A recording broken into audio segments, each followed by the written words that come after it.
This is for a thing I'm going to be making called The Mystery of God Revealed. It's for anybody, Christians, atheists, whoever. Um, it might be, these first two things I'm going to read are things I wrote, and you can find them on Facebook um, on the author of the Gospel of John.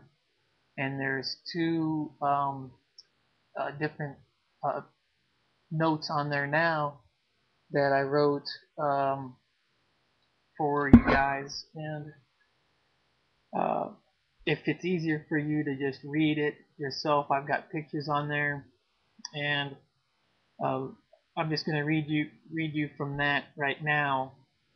But the first one I'm going to read is from John 4. This is how I figured out that it was George Washington was John, and he gave us the Gospel of John, 3 letters of John.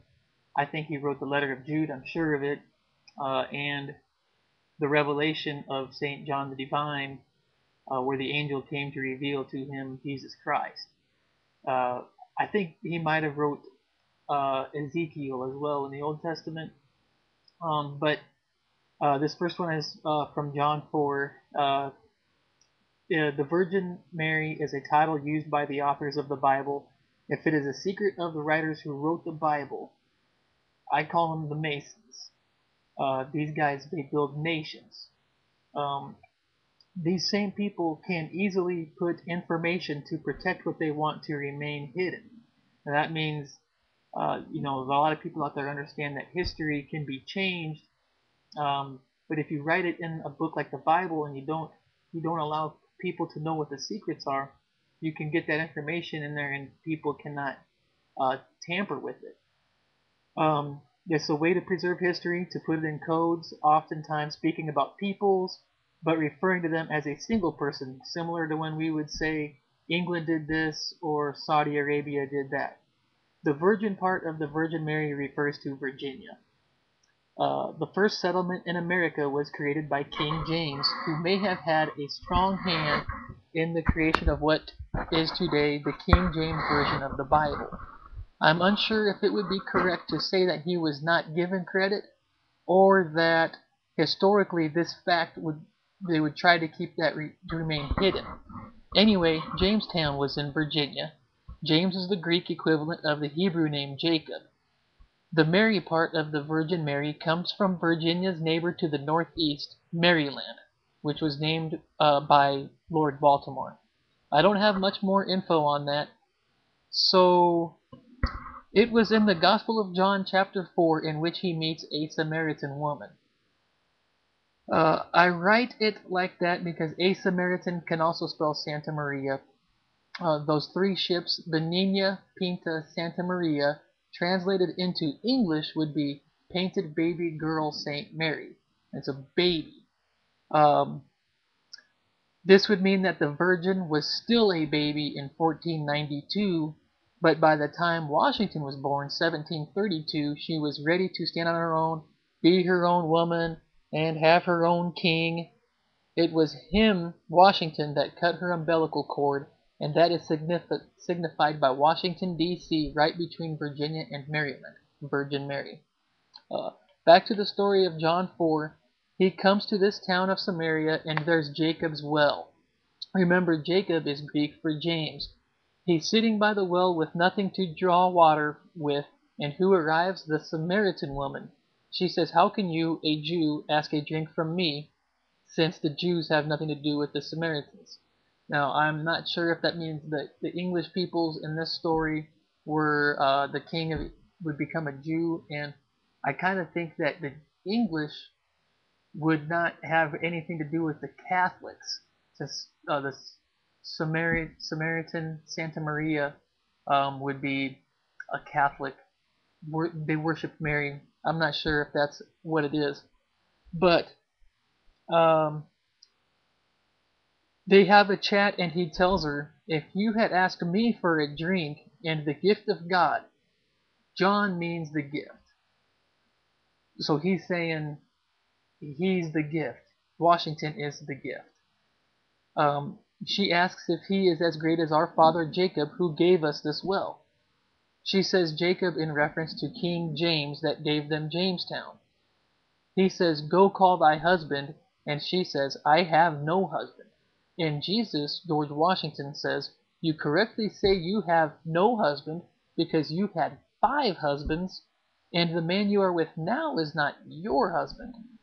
To paraphrase, he is saying, "You correctly say you don't have a king. You've been the subject of rule of 5 kings of England, and now the king you say you are with isn't your husband, your king." It's very interesting that he says, "Go call your husband," almost as though he knows it would take months for her king to come. If he would even come at all, as though he is taunting her, then he warns her that the hour is coming when in this mountain nor in Jerusalem will you worship the Father. He warns her that she will worship what you do not know, but he says it's the Father that wants to be worshipped. The Samaritan woman goes back to her village, and all believe on him because he knew all that she ever did. Does it sound like George Washington, being born of Virginia and serving the British as a young man while witnessing the development of the Virgin Territory, would know everything she ever did? This is the other page. This is from John 2. This is concerning the wedding at Cana, as it represents the Revolutionary War and Washington's crowning as king. This is where Jesus performed his first miracle, according to the Gospel of John, the wedding at Cana. The word Cana, I believe, comes from the book of Genesis as Calna in Hebrew. The King James Version of the Bible offers in Genesis chapter 10, verse 10, that Nimrod built empires. The beginning was Babylon, Erech, and Akkad, and the fourth was Calna in the land of Shinar. Some Bibles translate Calna to mean all of them. But if you look at Genesis 35:11, in the land of Canaan, or Canaan, be fruitful and multiply, a nation and many nations shall spring up from you, kings shall stem from you. And that land, Calna, all of them, is not, as a bad translation, what it means is many of them grouped together, many nations grouped together, and that's in the United States. That's almost the exact same phrasing you could use would be United States, them nations that are together. If you can understand what I'm saying there. Also, Cana, spelled C-A-N-A, you only need a D-A at the end and you have Canada. And there was a lot of things going on in Canada that helped our Revolutionary War, helped Washington. But in the story, Christ's mother comes to him and tells him there is no wine for the wedding banquet. He says to his mother, "Woman, don't you know my time has not yet come?" He tells the waiters to take 6 cisterns and fill them with water. When he is speaking to the woman, it is his mother, the Virgin Mary, he is speaking to. It's allegorical of this land asking for her own king. When he turns the water into wine, this is the story of the battles where men shed their blood to fight for the new wine. If you recall, when he meets a Samaritan woman in John 4, he tells her that whosoever drinks from her well will be thirsty again and not live.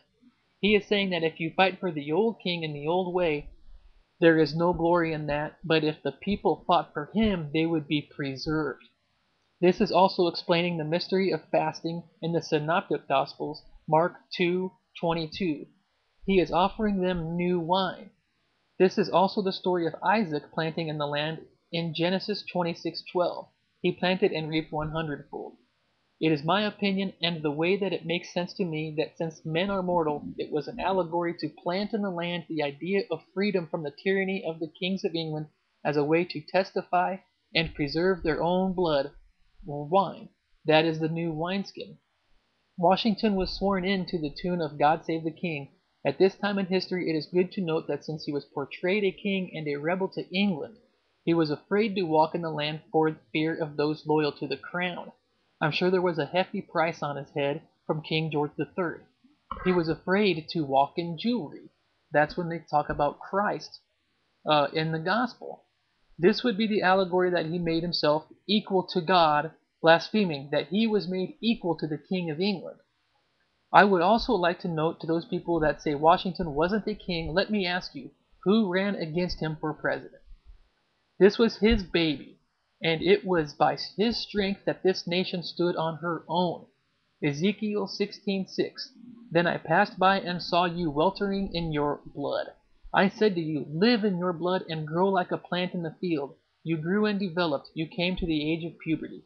The first 13 colonies being the older virgin in the same house. This is the story of the Spirit of God the Father coming into the Virgin Mary. Remember that we are now in the Spirit. Man's life is but a breath.